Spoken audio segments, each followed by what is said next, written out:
저는 동네에서 작은 세탁소를 운영하는 사람입니다. 하루의 대부분을 세탁기와 다리미 옆에서 보내고 손님들의 옷에 남은 작은 자국들을 눈여겨보는 일이 제 일이자 습관입니다. 사람들 옷의 주름과 바느질 자국을 통해 그 사람의 생활이 조금은 들여다보인다고 믿는 사람입니다. 그러니까 제가 평생 쌓아온 관찰력은 일종의 감각이자 저를 지켜준 도구였어요. 어느 날 가게에서 일하다가 우연히 남편 옷의 세탁 태그 사진을 보고 묘한 불안이 스며들었습니다. 집에서 본 셔츠와 비슷하면서도 그 태그가 호텔 세탁 명단 속에 있는 것을 발견했을 때는 심장이 내려앉는 느낌이었어요. 메일로 도착한 세탁 명단에는 남편의 이름 옆에 객실 1803이라는 숫자가 찍혀 있었고 같은 접수 내역에 여성 블라우스와 원피스도 함께 올라와 있었습니다. 그 순간까지도 저는 설마라는 마음을 붙들고 싶었어요. 하지만 자료는 차분하게 사실을 보여주고 있었습니다. 며칠 뒤 같은 원단의 향이 묻어있는 원피스를 손님이 맡기러 왔습니다. 비닐을 열자 익숙한 향이 코끝에 번졌고 라벨 안쪽에 수선 자국이 보였어요. 그 자수는 제가 예전에 남편 자켓의 안감을 임시로 꿰맸을 때 사용한 실과 닮아 있었습니다. 실색과 매듭 방향, 바늘이 지나간 규칙까지 제 손이 기억하는 방식과 일치했어요. 그 순간 제 안에서 퍼즐 조각들이 맞춰졌습니다. 제 바늘 자국이 다른 사람 옷 안감에 남아있다는 사실은 우연으로 설명하기 어려운 단서였습니다. 두려움과 분노가 교차했지만 저는 곧장 감정에 따라 행동하지 않기로 결심했습니다. 대신 작은 증거들을 체계적으로 모으기 시작했어요. 원피스 라벨 뒷면에 식별용 포스트잇을 붙여두고 작업실의 조명 아래서 태그와 스티치 디테일을 고해상도로 촬영했습니다. 사진을 찍는 동안 저는 제 손이 떨리는 것을 느꼈지만 그 떨림은 증거를 남겨야 한다는 냉정함으로 바뀌었습니다. 이건 단순한 불쾌감이 아니라 제 삶을 흔드는 사건을 문서로 만들어야 한다는 결심이었어요. 가게에서 주운 작은 영수증 하나도 제게는 중요한 조각이 되었습니다. 예전에 누군가 급히 나가면서 떨어뜨린 영수증을 챙겨두었는데 그 안에는 호텔 라운지 결제 내역과 시간이 찍혀 있었습니다. 영수증의 시간과 남편이 보낸 메시지 시간의 차이, 그리고 그 영수증의 발행처가 호텔 라운지라는 점은 제가 의심을 더 확신으로 바꾸는데 중요한 역할을 했습니다. 우연이라 하기엔 겹치는 점이 너무 많았습니다. 그래서 저는 더 이상 감정에만 의존하지 않기로 했습니다. 집에서의 관찰은 계속되었고 옷장 속 셔츠의 섬유구김, 옷걸이의 방향, 미세한 머리카락 한 올까지도 눈에 담았습니다. 집안의 작은 기호들, 옷의 배치나 자투리 메모의 필체, 모두 나중에 증거로 연결될 수 있는 단서가 될 수 있다는 걸 알고 있었기 때문입니다. 저는 감정을 증거로 바꿀 준비를 하고 있었습니다. 그날 밤 남편이 평소처럼 집에 들어왔습니다. 말 한마디 없이 TV를 켜고 무심하게 웃는 얼굴을 보고 있자니 그 웃음소리가 속에서 울렸습니다. 저는 말을 꺼내기보다 더 많은 것을 모으는 편이 낫다고 판단했습니다. 성급한 추궁은 증거를 무력화할 수 있으니까요. 저는 침묵을 택했고 그 침묵을 수집의 시간으로 전환했습니다. 이 시간 동안 저는 모든 가능성을 열어두고 작은 단서 하나도 놓치지 않으려 했습니다. 마지막으로 제 마음을 다잡았습니다. 이 일은 저 개인의 감정 싸움이 아니라 사실을 확인하는 과정이어야 한다고요. 그래서 저는 찍어둔 사진들을 정리하고 원피스의 수선 자국과 제 손의 바느질 방식이 일치한다는 확신을 담아 파일을 만들었습니다. 앞으로 어떤 말을 하든 감정이 아니라 문서와 이미지로 말할 수 있어야 한다고 생각했습니다. 그렇게 저는 첫 단계의 준비를 마쳤습니다. 다음 날 아침 평소보다 일찍 가게 문을 열었습니다. 셔터를 올리자 차가운 새벽 공기가 한동안 가게 안을 스쳤고 저는 손에 든 키로 카운터를 닦으며 머릿속에서 같은 문장을 되풀이했습니다. 호텔 1803 남편 여성 블라우스. 감정이 앞서면 망가진다. 저는 스스로에게 계속 다독였어요. 하지만 손은 떨렸고 가슴 한켠은 굳어 있었습니다. 그 떨림을 증거로 바꿔야 한다는 생각만이 제 머리를 채웠습니다. 저는 오늘 하루 단서 하나도 놓치지 않겠다고 마음먹고 일과를 시작했습니다. 가게 일을 시작한 뒤 곧장 호텔 수거 담당 기사에게 전화를 걸었습니다.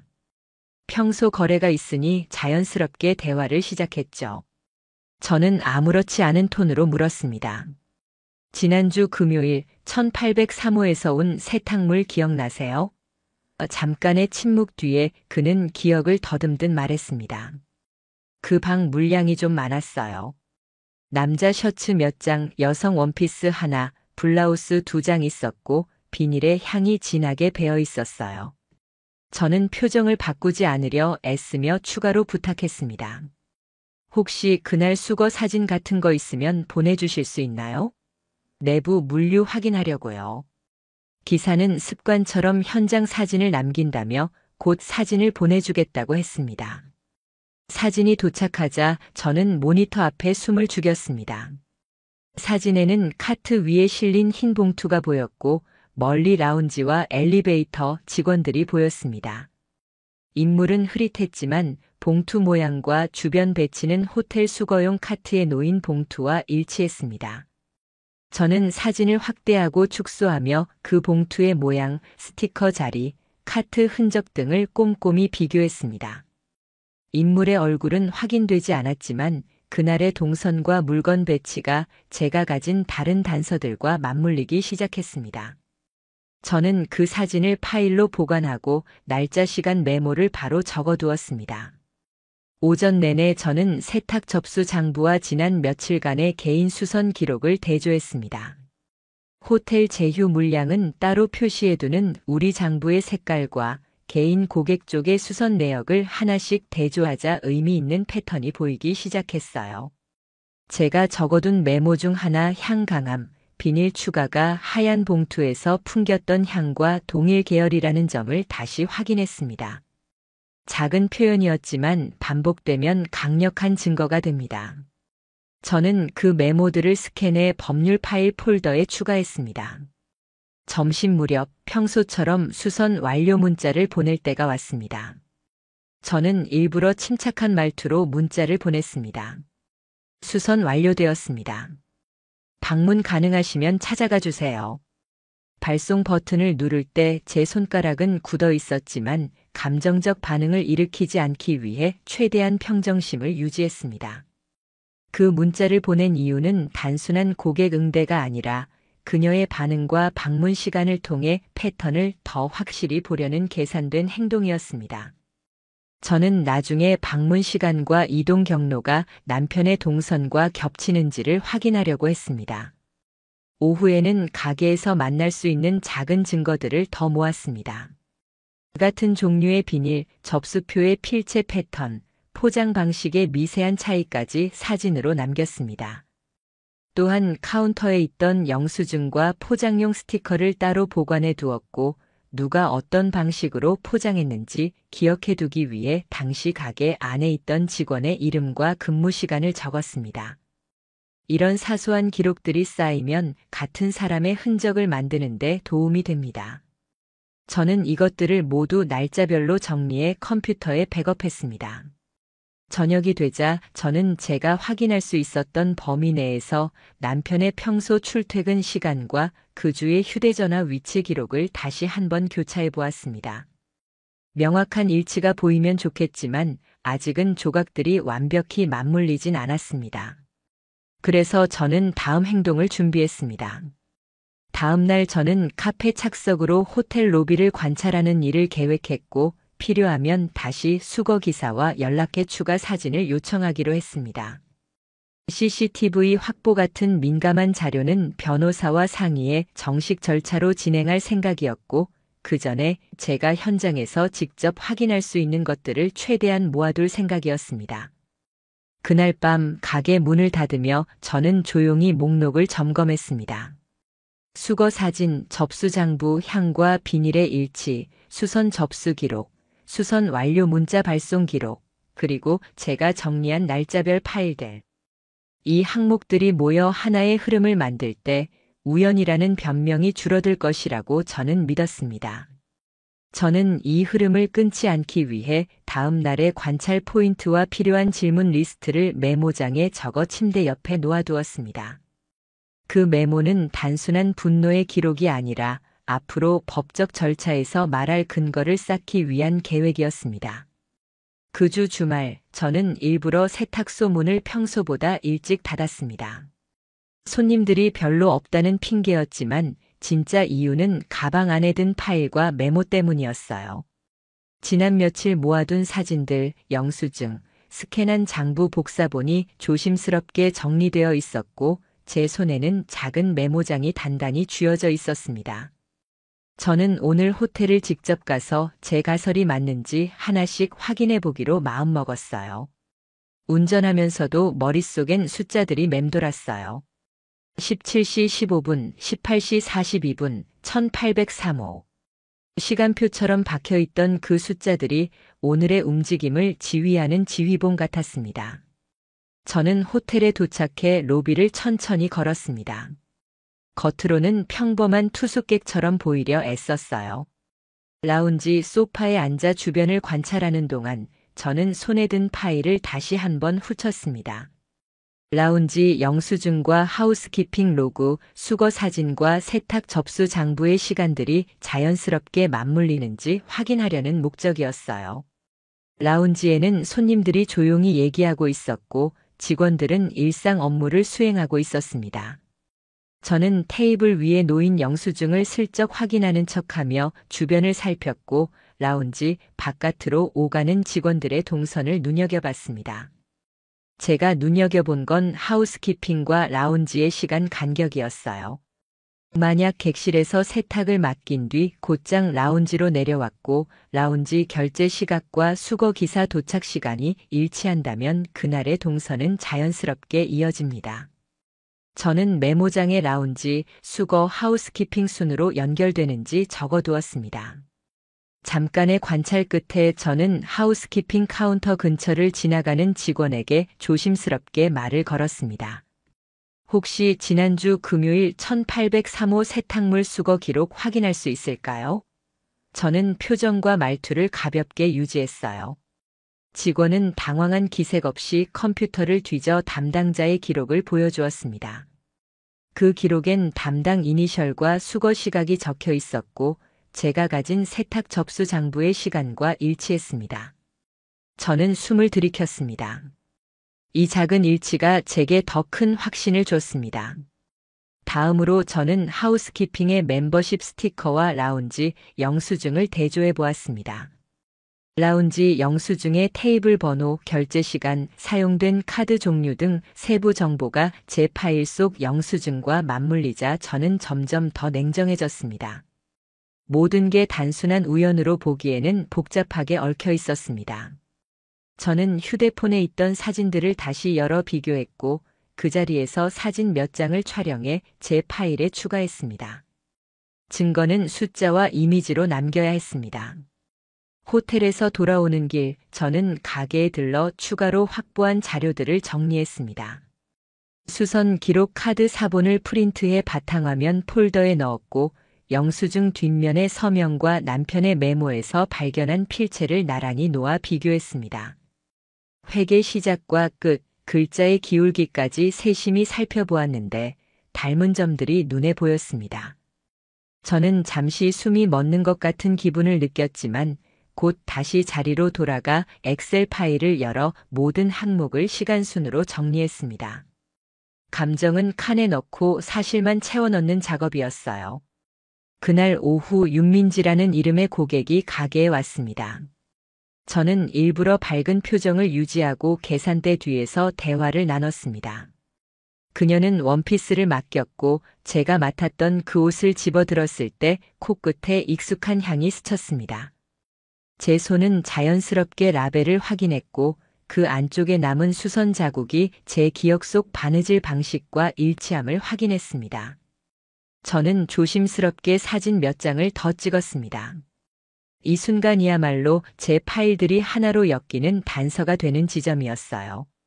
저녁이 되자 저는 변호사 상담을 예약했습니다. 모든 것을 혼자 끌고 가기엔 위험하다는 사실을 너무 잘 알고 있었거든요. 법적 절차 없이 CCTV나 통신 기록을 임의로 확보하는 것은 문제가 될 수 있으니 앞으로 필요한 자료는 변호사와 상의해 정식 절차를 통해 요청할 생각이었습니다. 변호사와의 상담에서 저는 지금까지 모은 자료 목록을 정리해 보여줄 예정이었고 그 자료들이 법원에서 증거로 인정될 수 있도록 보관 방법과 추가로 필요한 항목을 정확히 물어볼 작정이었습니다. 밤이 깊어 저는 마지막으로 오늘의 목록을 점검했습니다. 호텔 접수 시간과 라운지 영수증 시간의 일치, 수거 사진과 봉투의 형태 일치, 수선 자국의 유사성, 픽업 차량의 GPS 운행 기록까지. 이 모든 것을 시간 순으로 배열했을 때 우연이라는 설명은 점점 힘을 잃어갔습니다. 저는 이제 다음 단계, 호텔 로비 관찰을 좀 더 체계적으로 하는 1. 변호사의 법적 절차 진행, 카드 사용 내역 통신 기록의 공식 요청을 준비하기로 했습니다. 제 목표는 단 하나였습니다. 감정이 아니라 확실한 문서와 기록으로 이 사건을 말로 증명하는 것. 저는 그렇게 제 분노를 차분히 정리해 파일로 만들고 잠자리에 들었습니다. 4단계. 저는 아침에 일찍 문을 열고 가게 안을 정리한 뒤 변호사 사무실로 향했어요. 가방 안에는 지난주부터 모아둔 사진들, 영수증, 수선 기록, 하우스키핑 로그 복사본, 수거 사진 파일이 정리되어 있었고 제 손에는 앞서 적어둔 시간표와 메모가 들려 있었어요. 변호사를 처음 만났을 때는 목소리가 떨렸지만 저는 준비해온 파일들을 하나씩 조용히 건넸습니다. 변호사는 자료를 차분히 넘기며 상황을 정리해 주었고 제게 앞으로 해야 할 절차를 구체적으로 설명해 주었어요. 저는 변호사 앞에서 제 억울함을 길게 말하기보다 증거를 어떻게 법적 절차로 연결할지에 대해 묻는 데 집중했습니다. 변호사는 먼저 증거의 연결 고리를 명확히 할 것을 권했고 호텔 측에 CCTV 영상과 하우스키핑 로그, 세탁소 제휴 내역, 라운지 영수증 원본을 법원 명령으로 확보해야 한다고 설명했습니다. 또한 카드 사용 내역과 통신사 위치 기록은 임의로 조회할 수 없으니 저와 남편의 동선 비교를 위해 필요하면 법적 동의서나 법원 절차를 통해 정식으로 요청해야 한다고 했어요. 변호사는 제가 이미 모아둔 접수 장부와 사진들이 큰 힘이 될 수 있다고 말하면서도 향후 절차에서 증거의 보관 방식과 원본 보존이 매우 중요하다고 거듭 강조했습니다. 제가 특히 걱정했던 것은 CCTV나 통신 기록을 개인적으로 확보하다가 오히려 불리해지는 상황이 생기지 않을까 하는 부분이었어요. 변호사는 그 점을 명확히 해주었어요. CCTV는 호텔 측이나 관리회사에 보존 요청을 보낸 뒤 법원의 수색 증거 보전 명령이나 정식 제출 요구로 확보해야 하고 통신 기록이나 카드 내역 역시 법원의 허가 또는 당사자 동의 없이 임의로 열람하면 법적 문제가 될 수 있다는 점을 분명히 했습니다. 저는 변호사의 안내를 들으면서 지금까지 제가 해온 모든 수집 행위가 정당한 범위 안에서 이루어졌는지 다시 확인했고 앞으로는 변호사를 통해 절차를 밟기로 결심했어요. 그날 변호사와 함께 저는 몇 가지 서류에 서명했습니다. 우선 증거물 보존과 제출을 위해 변호사에게 제 사진 원본과 스캔 파일을 맡겼고 법적 절차 진행을 위한 기본 위임장과 연락처 확인서의 도장과 서명을 했어요. 변호사는 호텔에 정식으로 보존 요청을 보내고 하우스키핑 로그와 라운지 영수증의 원본 제출을 요구하기로 했습니다. 저는 마음속으로는 불안했지만 동시에 안도감도 느꼈어요. 지금까지 제 손으로 모은 것들이 변호사 손에서 법적 기능을 가지게 되는 순간이었기 때문이에요. 변호사는 또한 카드 사용 내역과 통신 위치 기록을 확보하는 방법을 설명해 주었습니다. 기본 원칙은 당사자 동의가 없으면 통상 조회가 불가능하므로 당사자 동의를 받아 제출받을 수 있다면 가장 간단하다고 했습니다. 만약 동의가 어렵다면 증거 보전이나 소송 과정에서 법원에 자료 제출 명령을 신청해야 한다고 했어요. 저는 마음속으로 남편과의 직접적인 대결을 아직 원치 않았기 때문에 우선 법적 절차를 통해 안전하게 증거를 확보하자고 결심했습니다. 변호사는 제가 준비해온 시간표와 영수증, 세탁 접수 기록이 카드 통신 자료와 잘 맞물리면 사건의 흐름을 입증하는 데 큰 도움이 될 것이라고 했어요. 집으로 돌아오는 길에 저는 가방 속 파일을 다시 한번 정리했습니다. 라운지 영수증의 결제 시간, 하우스키핑 로그의 수거 시간, 세탁소 접수 장부의 기록들, 그리고 저의 수선 자국 비교 사진까지. 이 모든 항목을 법적 문서로 제출할 때에는 원본과 복사본의 구분, 촬영 원본의 메타데이터 보존, 파일의 백업 위치 표기 등 작은 절차 하나하나가 중요하다는 걸 변호사에게 배웠습니다. 저는 집에 도착하자마자 노트북을 켜서 원본 파일을 안전한 외장하드와 클라우드에 각각 백업했고 각 파일마다 언제 어디서 찍었는지 메모를 붙여 보관했습니다. 이는 나중에 증거의 신빙성을 지키는 데 필요한 일이었어요. 며칠 뒤 변호사는 호텔 측에 보존 요청과 함께 공식 문서를 발송했다고 알려왔습니다.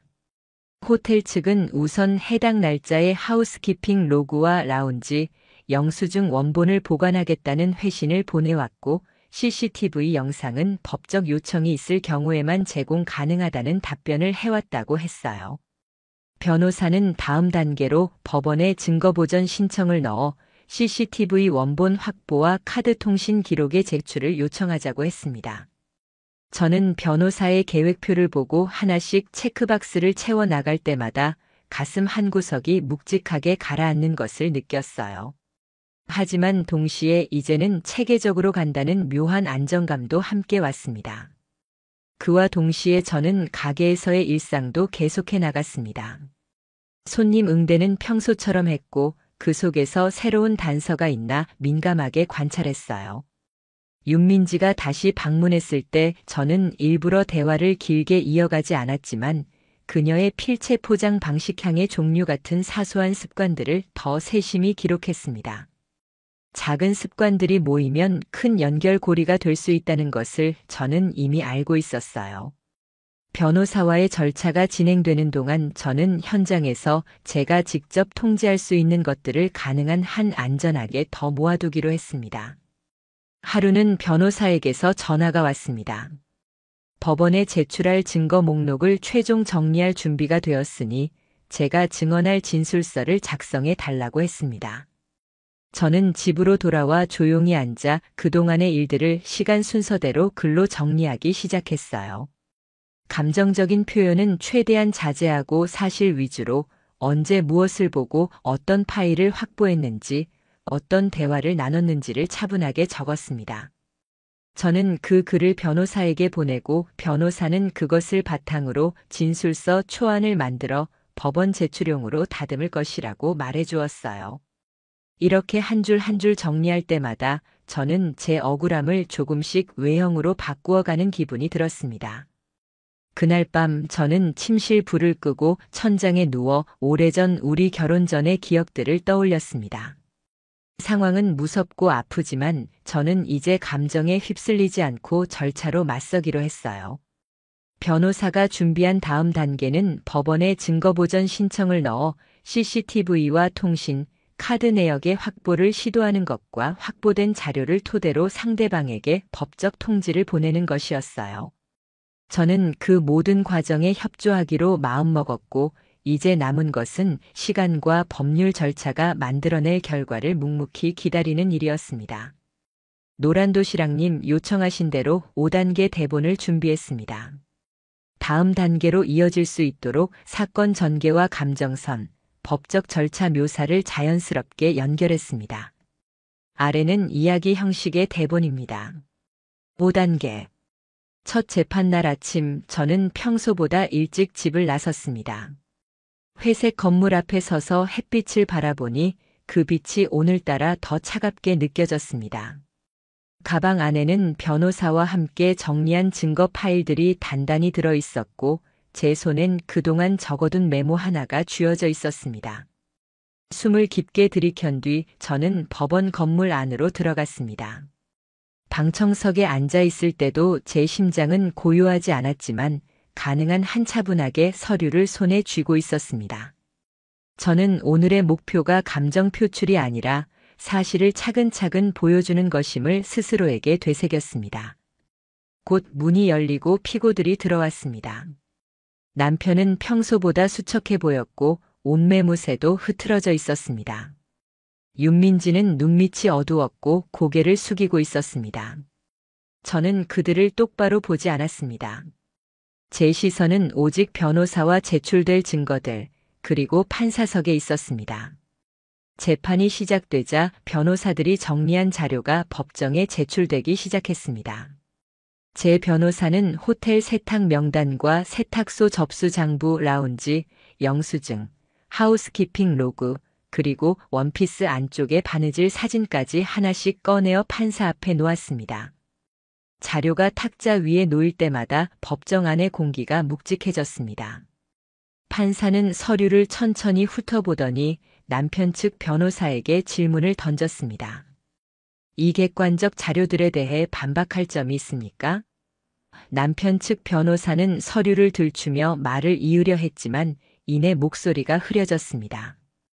그들은 호텔 방문 자체는 인정했으나 업무상 만남이었다고 주장했습니다. 그러나 제 변호사는 라운지 영수증의 카드 명의가 윤민지로 되어 있다는 추가 증빙을 내놓았습니다.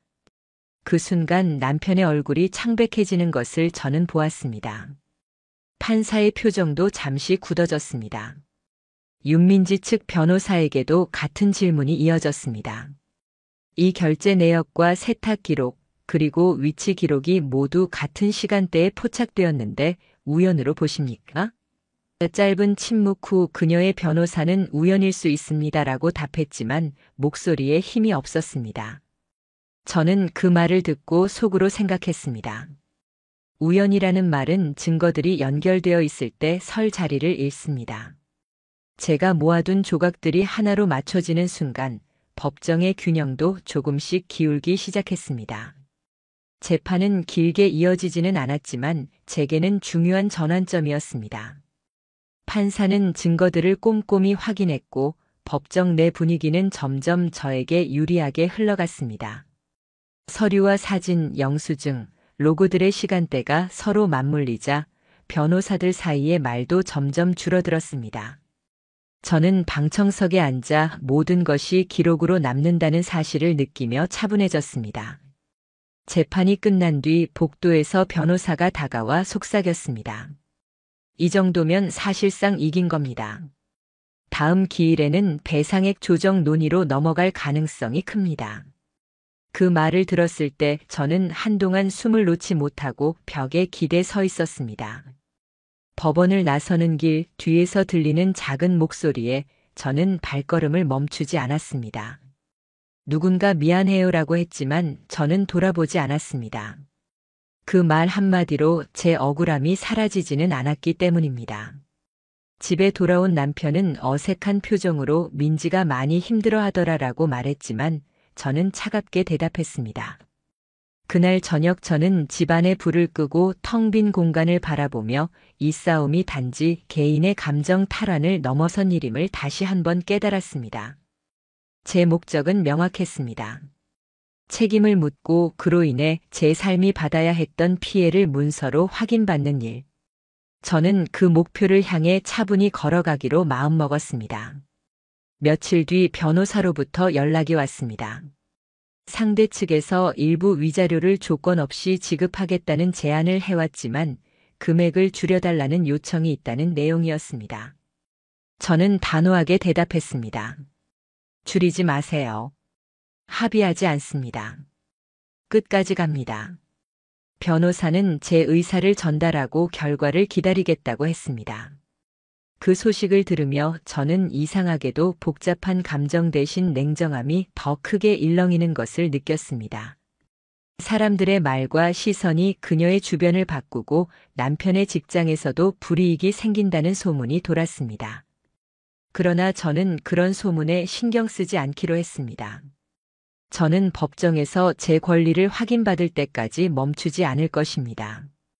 재판 후의 일상은 이전과 같지 않았습니다. 가게에서 손님을 응대하며 저는 주변의 시선을 의식하지 않으려 애썼고, 카운터 위에 향을 닦아내려는 습관은 이제 증거를 정리하는 일과 함께 제 생활의 일부가 되었습니다. 하지만 저는 분명히 알고 있었습니다. 오늘의 승리는 끝이 아니라 과정의 일부일 뿐이며, 남은 절차와 최종 판결까지 제게 해야 할 일이 남아있다는 것을요. 저는 서류 더미를 다시 정리하며 다음 기일을 준비하기로 했습니다. 노란도시락님, 6단계. 마지막 변론 기일이 열린 날, 법정 안은 이상하리만큼 고요했어요. 변호사들이 서류를 정리하는 소리만 간헐적으로 들렸고, 저는 무릎 위에 놓인 서류철을 꼭 쥔 채로 숨을 고르고 있었습니다. 오늘이 끝이라는 생각이 제 머릿속을 가득 채웠고, 동시에 끝이 아니더라도 이 순간만큼은 담담하게 서 있어야 한다고 다짐했어요. 판사가 천천히 의자에 앉아 제출된 증거들을 다시 한번 훑어보더니 침착한 목소리로 입을 열었어요. 제출된 증거와 진술 그리고 기록을 종합했을 때 피고 윤민지 씨와 원고 배우자의 부정행위 사실이 인정됩니다. 그 말을 듣는 순간 법정의 공기가 변한 것 같았어요. 제가 그동안 하나씩 모아둔 사진과 영수증, 하우스키핑 로그, 수선 자국 비교가 결국 판사의 판단으로 연결되는 순간이었죠. 판결문의 문장이 이어질수록 제 가슴은 이상하게도 무겁지 않았습니다. 분노가 증명으로 바뀌는 장면을 목도하는 듯한 차분하고 묵직한 감정이었어요. 판사는 피해 회복과 관련된 금전적 배상에 대해서도 구체적인 지시를 내렸고, 그 문장이 허공에 내려앉는 동안 피고 쪽의 표정이 조금씩 굳어지는 것이 눈에 들어왔습니다. 저는 그들이 어떤 말을 할지보다 이 결과가 제 일상에 어떤 의미를 주는지를 더 생각하려 했어요. 판결이 마련되자 법정 안은 짧은 정적과 함께 숨소리만 들렸습니다. 윤민지는 두 손을 무릎 위에 얹고 고개를 숙인 채 손가락이 떨리는 모습이었고, 남편 쪽은 굳은 표정으로 변호사와 눈을 마주치지 않았어요. 두 사람 모두 말이 없었고, 그 침묵 자체가 이미 말보다 무거운 결과를 말해주고 있었습니다. 저는 그 자리에서 그들의 말이 필요 없다는 것을 느꼈습니다. 문서 한 장이 사람들의 관계를 바꾸는 힘을 가질 수 있다는 사실이 비로소 피부에 닿는 순간이었어요. 법원이 제시한 판결문을 받아들고 변호사가 옆에서 조용히 안내할 때 저는 긴장을 풀기보다는 차분히 숨을 고르며 다음 절차를 떠올렸습니다. 판결이 확정되면 집행 절차와 배상 이행 관련 단계가 남아있고, 상대방이 항소를 할 가능성도 있지만 변호사는 그 가능성이 크지 않다고 했어요. 저는 앞으로 벌어질 과정까지 모두 예측해 두고 있었고, 그 모든 것이 제 힘으로 이루어졌다는 사실에 묘한 안도감을 느꼈습니다. 법정을 나서는 길 복도 한쪽에서 누군가 작은 목소리로 미안해요라고 했지만 저는 멈추지 않았습니다. 그 말 한마디로 제 안의 상처가 사라지는 건 아니었고, 저는 이미 이 문제를 문서와 절차로 해결하기로 선택했기 때문입니다.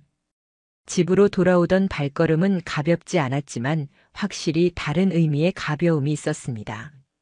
무너졌던 일상이 서서히 제자리로 돌아올 것이라는 기대와 이제는 같은 일이 반복되지 않도록 기록과 절차를 믿을 수 있게 된 마음이 오랜만에 함께 섞여 있었어요. 그날 밤 저는 접수대 위에 놓인 증거 폴더들을 다시 한번 정리했습니다. 판결문 사본을 서랍에 넣고 모든 원본과 복사본의 위치를 표로 정리해 두었어요. 이건 단지 승리의 기록이 아니라 앞으로 혹시 있을지도 모를 추가 절차를 대비한 준비였죠. 저는 더 이상 감정에 따라 흔들리지 않기 위해 일상의 작은 루틴들을 되찾기로 했습니다. 이 과정은 끝이 아니라 정리의 시작이라는 생각이 들었어요. 법적 판결이 내려졌지만 제 안에는 복잡한 감정들이 여전히 남아 있었습니다. 통쾌함이나 복수심보다는 나는 내가 당한 일을 증거로 바꿔냈다는 실감이 더 컸습니다.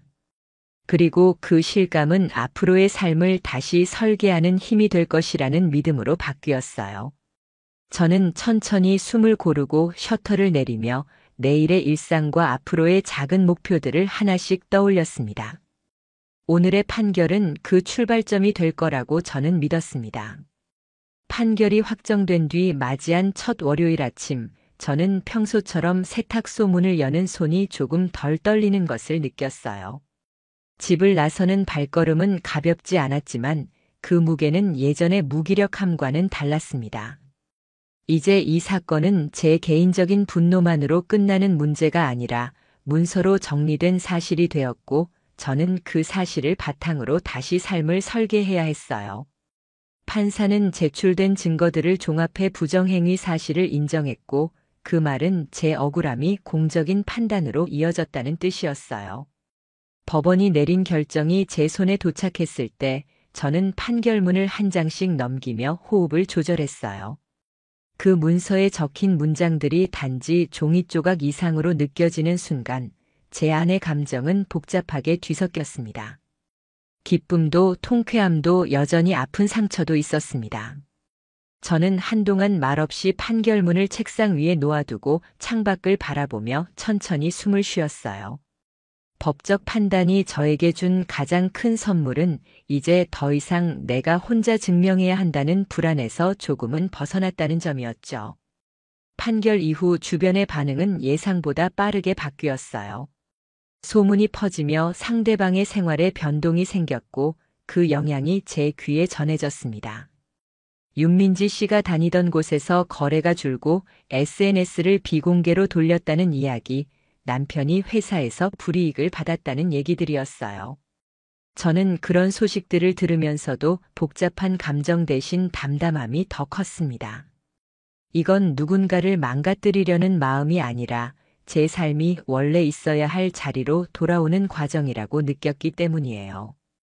법적 절차가 끝난 뒤에도 실무적으로 해야 할 일들이 남아 있었습니다. 배상 이행을 위한 절차, 판결문 정리와 보관, 필요시 집행 신청 등 작은 행정들이었죠. 저는 변호사와 함께 판결문 사본과 원본을 정리하고 상대의 항소 여부나 이해 제기와 같은 앞으로의 가능성에 대비해 문서를 체계적으로 보관했습니다. 또한 세탁소의 운영을 예전처럼 단단히 지키기 위해 접수대와 파일 시스템을 더 깔끔하게 정돈했어요. 기록 하나하나가 제 삶을 지키는 도구라는 걸 이번에 다시 확인했기 때문입니다. 사람들의 시선이 완전히 사라지진 않았지만 저는 천천히 일상으로 돌아가는 법을 배워갔습니다. 아침에 손님 맞을 때 웃음을 연습했고 포장할 때는 더 정성스럽게 옷을 다뤘어요. 손님들과 짧게 나누는 잡담 속에서 저는 작은 위로를 받기도 했습니다. 어떤 손님은 정말 잘 버티셨어요 라고 말했고 어떤 이는 이제 편히 사세요 라며 응원의 말을 건넸습니다. 그런 말들이 제게는 판결문 이상의 위안이 되기도 했습니다. 동시에 저는 스스로를 돌보는 시간도 만들었어요. 긴장이 풀리자 미처 돌보지 못했던 신체와 마음의 피로가 올라왔거든요. 가까운 친구와 몇 번의 산책을 하고 밤에는 책을 조금씩 읽으며 생각을 정리했습니다. 누군가와 감정을 나누는 것 자체가 회복의 일부라는 것을 천천히 깨달아갔습니다. 또한 저는 이전보다 일에 더 집중할 수 있게 되었고 세탁소 운영 방식 중 개선할 점들을 하나씩 정리해 실무에 반영하기도 했어요. 어느 날 저는 접수대 위에 작은 문구를 붙였어요. 기록은 거짓을 이긴다라는 문장인데 손님들이 그 문구에 대해 물으면 저는 짧게 웃으며 설명했습니다. 이 문구는 단지 슬로건이 아니라 제가 이번 일을 통해 얻은 신념이었어요. 작은 태그 하나, 영수증 한 장, 사진 한 장이 결국 진실을 밝혀냈고 그 경험은 앞으로 제 생활과 일에 남을 교훈이 되었으니까요. 물론 모든 것이 완전히 회복된 것은 아니었습니다. 남편과의 관계는 이전과 같지 않았고 가끔은 과거의 장면들이 불현듯 떠오르며 숨이 막히기도 했습니다. 그럴 때 저는 문서와 절차로 증명해낸 사실들을 다시 들여다보며 왜 이 길을 걸었는지를 상기했습니다. 복수나 응징이 목적이 아니라 제 일상과 존엄을 회복하기 위한 선택이었다는 것을요. 시간이 지나며 상처는 점점 얇아졌고 그 자리에 차분한 결심과 현실적인 계획이 남았습니다. 마지막으로 저는 판결을 통해 얻은 안정감을 바탕으로 앞으로의 계획을 세웠습니다. 세탁소를 더 안전하게 운영하기 위한 고객 관리 시스템을 정비하고 만약 비슷한 일이 다른 누군가에게 일어난다면 기록의 중요성을 알리기 위해 작은 안내문을 준비하려고 했어요. 또한 법적 문서 보관과 증거 수집에 대한 체계적인 체크리스트를 만들어 저 자신뿐 아니라 주변 업계 사람들과도 공유할 생각을 했습니다. 이번 경험은 고통스러웠지만 그로 인해 저는 조금 더 강해졌고 그 힘을 일상에 쓸 준비가 되어 있었습니다. 밤이 되면 저는 가게 불을 끄고 의자에 앉아 잠시 전체를 둘러봅니다. 포장재와 다리미 접수 카드들 사이에서 저는 조용히 숨을 고르고 다시 내일의 일을 떠올립니다. 이 모든 과정이 끝났다고 말하긴 어렵지만 저는 이제 혼자가 아니라 문서와 절차 그리고 저 자신이 함께 서 있다는 사실을 알고 있어요. 그 사실이 제게는 충분한 위안이자 앞으로 나아갈 힘이 됩니다.